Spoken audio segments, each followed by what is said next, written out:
Chicago is the largest city in the U.S. state of Illinois. Some of the things it is famous for are pizza, gangsters, and sports.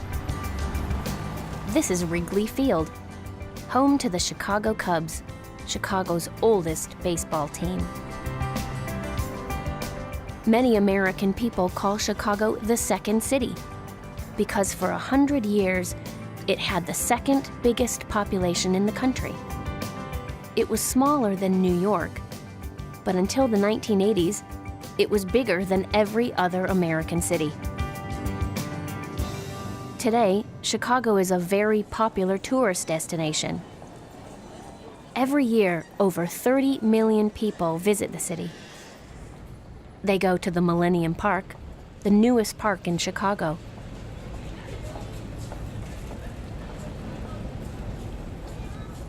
They walk along the shore of Lake Michigan, the second largest of the 5 Great Lakes.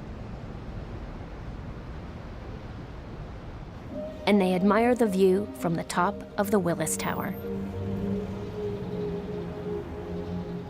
The Willis Tower used to be called the Sears Tower, and for 25 years it was the tallest building in the world.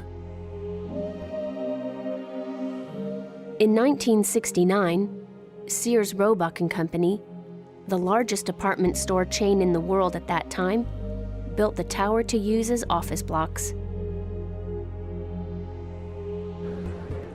Today, the skyscraper is one of the most popular tourist attractions in the city.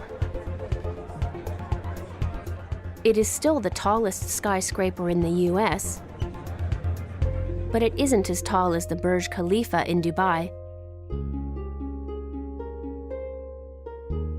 or the Petronas Twin Towers in Kuala Lumpur. Chicago's other famous nickname is the Windy City. People say that it is windier than other major cities, but weather experts disagree. In fact, scientists predict that Chicago will have a very different climate in the future. They say that it won't be as cold and windy as it is now, but will be warmer and wetter.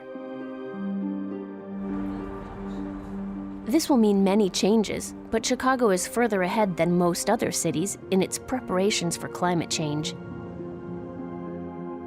The city is constructing new, environmentally friendly buildings, planning more parks and green areas, and placing big hedges alongside the city's pathways. Chicago is also investing in new roads and car parks for electric cars. Chicago is a changing city. The Windy City's famous climate is going to become much warmer. Chicago will be a hotter, more tropical place than it is today. This will cause problems, but at the moment, America's second city is one of the first places to properly deal with pollution and climate change.